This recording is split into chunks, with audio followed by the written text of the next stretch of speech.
Well, this is Joshua Jernigan with MandatoryDefenseBoxing.com, and I'm here with one of the highly respected trainers in the world, Jack Loew. Jack, how's it going? Great. Really glad to be here. All right, we have this big event happening at the Boardwalk Hall. What is your assessment? I'm glad Sergio stepped up to the plate. I mean, he's a very dangerous fighter. I think he's actually going to make it a better and more interesting fight than Paul Williams would have. And I think it's going to be a great night until we catch up to him. All right. Well, Kelly is a very big guy, very strong puncher. Is there anything in Martinez's game that you think you may have to worry about? His movement. He's very awkward left-hander. He actually goes the wrong way. I've watched him in films, and he should be going to the right. He goes right into your right hand, but he's very sneaky, very crafty kid. He's been around a long time.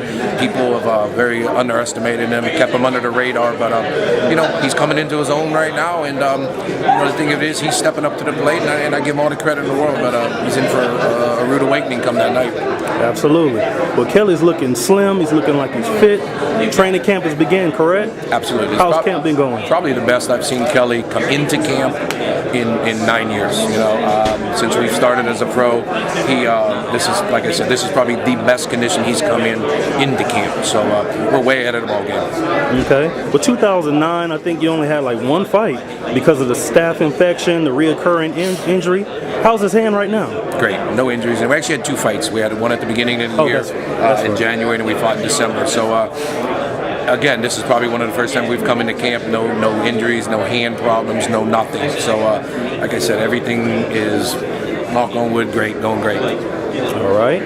Well, if he's successful in defending his title against Sergio Martinez, there's a hot division just a shade above middleweight where it's a lot of fighters competing to be the best. Is that something he may be interested in, or is he going to continue to establish his dominance upon the 160-pounders out there? Well, first of all, when we win the 17th, and we're not looking past that, so I don't know what's out there. I think he is going to stay at middleweight probably for one or two more fights. We'd love to fight Felix Sturm. He's a middleweight champ. Yes, the marquee names are at 168, and come 211, we'd love to fight the winner of the Super 6 tournament. We'd love to fight Butte to test the waters at 168, and then fight maybe the winner. And fortunately, or unfortunately for Americans, I actually hope it's Arthur Abraham. Just for the fact that we can put a super fight together with Kelly and Abraham, and end all the speculation and the talk about what a beast Abraham is. All right. If he gets by Darrell. Right. Well, I overheard Kelly talking about he's getting expert sparring, and he's world class. So I imagine you bring in guys to mimic your opponent to give you the type of looks that he'll probably see on fight night. Who are some of those guys that he's sparring? Are there any names that we know right off the bat? Austin Trout, 21-0 or 22-0, very slick left-hander. Jesus Gonzalez, which is probably more crazy in the ring than Sergio Martinez is.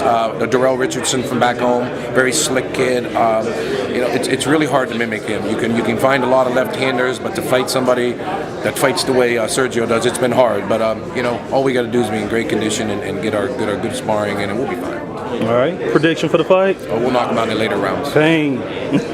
Any last thoughts for the fans? Just tune in April 17th. It's going to be a great fight while it lasts, and we just look for bigger and better things during 210. Fantastic. Thanks a lot, Jack. Thank you.